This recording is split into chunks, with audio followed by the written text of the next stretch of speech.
دعا کا روٹ ہے دال عین واو، اور اس سے مراد ہے کہ انسان اپنی آواز کے ساتھ اور کلام کے ساتھ رغبت کے ساتھ اللہ عز و جل سے طلب کرے۔ سورہ الاحزاب میں اسی روٹ سے نبی صلی اللہ علیہ وسلم کے لیے جو الفاظ استعمال ہوئے وَدَاعِيًا إِلَى اللَّهِ بِإِذْنِهِ وَسِرَاجًا مُنِيرًا، اور اللہ کی طرف اس کی اجازت سے دعوت دینے والا روشن چراغ بنا کر بھیجا۔ امام راغب کہتے ہیں کہ کہا یہ جاتا ہے کہ میں نے اللہ کو پکارا، جب میں نے اس سے سوال کیا اس نے اسے پورا کیا، اسی لیے رب العزت نے فرمایا کہ مجھ سے مانگو میں تمہاری دعائیں قبول کروں گا۔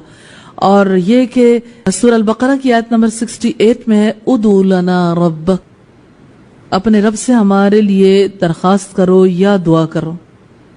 اصطلاحی طور پر اگر ہم دیکھیں تو اس کے معنی ہیں، طبی کہتے ہیں کہ اپنی غرض کا انتہائی ذلت کے ساتھ، عاجزی کے ساتھ اللہ کے سامنے اظہار کرنا۔ یہ فتح الباری کی روایت ہے، والیوم 11 ہے، پیج 95۔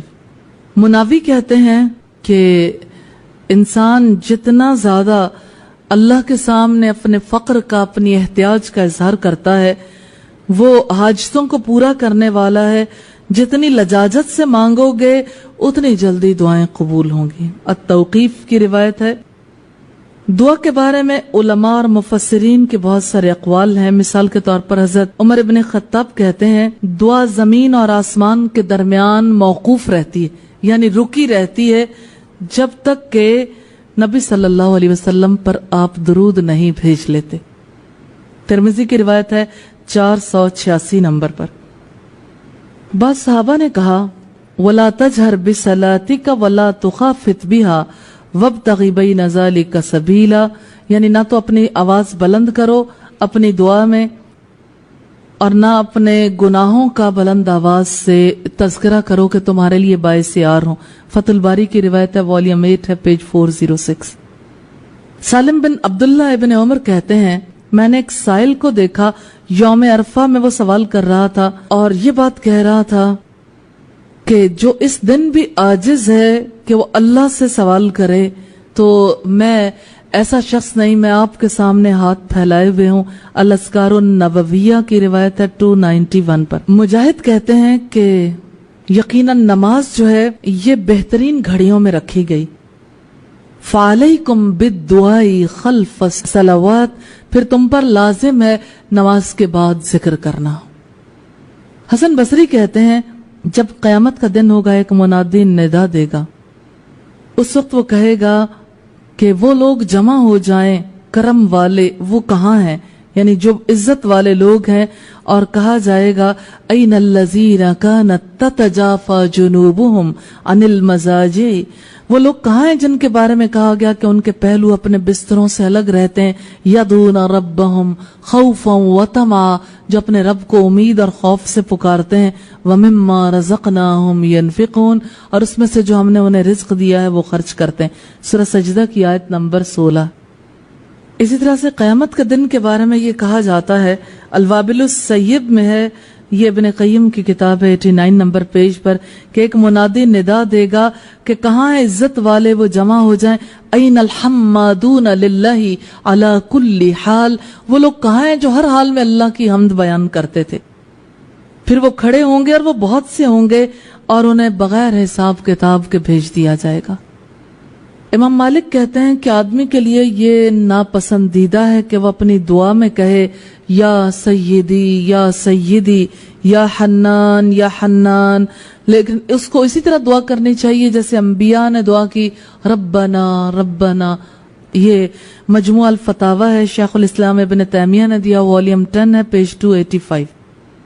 سفیان ثوری کہتے ہیں کہ مجھے یہ بات بنی اسرائیل کے حوالے سے پہنچی جب ان پر 7 سالہ قحط آیا، حتیٰ کہ وہ مردار بھی کھا گئے، اور یہ لوگ ایسے تھے جنہوں نے اللہ عز و جل کے سامنے تضرع سے آہوزاری کی۔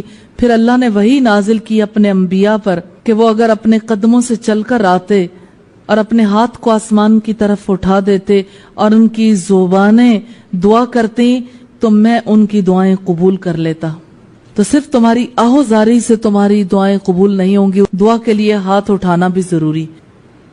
ابو سلیمان الدرانی کہتے ہیں کہ جو ارادہ کرتا ہے کہ اللہ سے کسی حاجت کے بارے میں سوال کرے تو اسے اپنے ہاتھ نماز کے بعد اٹھانے چاہیے، پھر اپنی حاجت اللہ کے سامنے رکھنی چاہیے، کیونکہ اللہ عز و جل قبول کرتا ہے نمازوں کو اور اللہ اس وقت کی دعاؤں کو قبول کرتا ہے۔ یہ احیاء کی روایت ہے، والیوم 1 پیج 307 پر۔ سفیان بن عیینہ کہتے ہیں کہ کسی شخص کو اپنے گناہوں کی وجہ سے دعا کرنے سے نہیں رکنا چاہیے۔ عام طور پر شیطان انسان کے اندر یہی وسوسہ ڈالتا ہے کہ گناہ گار ہو، تم کس منہ سے رب کے پاس جاؤ گے، کیسے مانگو گے، اور لوگ جب دعائیں کرواتے ہیں تو کہتے بھی یہی ہیں کہ ہم تو گناہ گار ہیں، ہماری دعا بھلا کیسے قبول ہوگی۔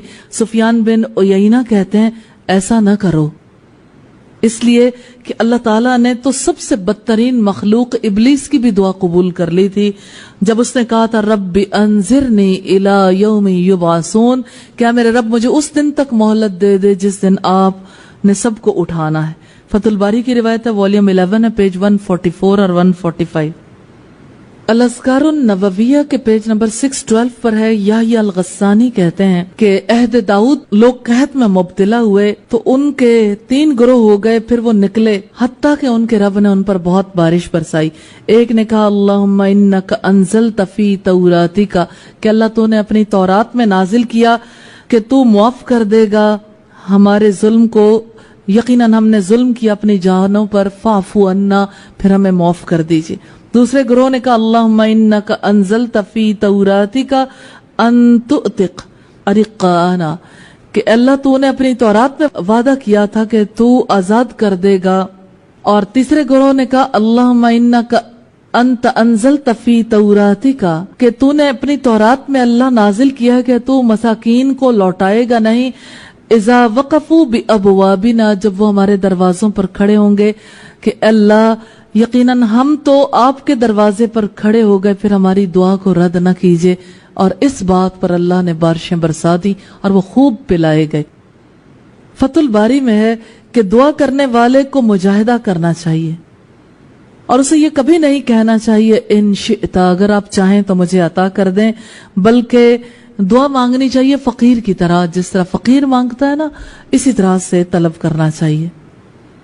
ابن بطال کہتے ہیں کہ دعا مانگتے ہوئے ایک انسان کو قبولیت کی امید رکھنی چاہیے اور اللہ کی رحمت سے نا امید نہیں ہونا چاہیے، یقیناً وہ دعائیں قبول کرنے والا کریم ہے۔